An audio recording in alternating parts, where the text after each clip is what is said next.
We are in fact now going to proceed. U.S. Under Secretary of State for Economic Affairs Jacob Helberg said Prime Minister Modi and President Donald Trump have set a goal to raise U.S.-India trade to $500 billion.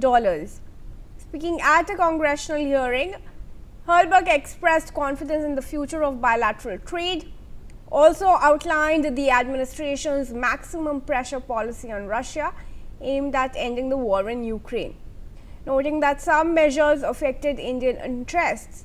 He said that the recent bilateral trade settlement between the US and India has helped solve the issue positively. The framework for an interim trade agreement includes India reducing tariffs on US industrial, food and agricultural goods, while the US applies an 18% reciprocal tariff on certain Indian products. This move supports the broader US-India bilateral trade agreement launched on February 13, 2025, with the aim to enhance market access and strengthen supply chains. Arzu, give us more details on that, please.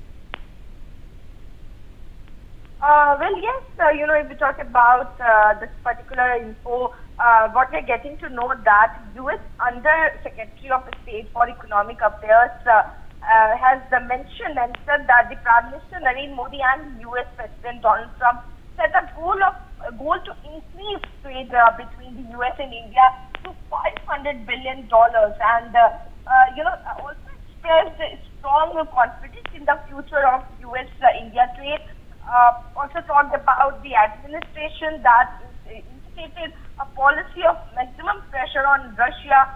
The goal of the administration is very much to bring about an end to the war in Ukraine, and that included the statement of secondary sanctions, which had the effect of, affecting a number of different Indian interests, and ultimately, the reaching of the bilateral joint statement on trade between the U.S. and India has brought about positive resolution and discussion. This is what he stated, and the content of the bilateral statement on trade includes historic purchases by India from the U.S. on energy, cross-border investment, and also he said that I believe it was in first quarter of the President's administration, Prime Minister Narendra Modi and Trump set a goal of increasing overall bilateral trade to $500 billion.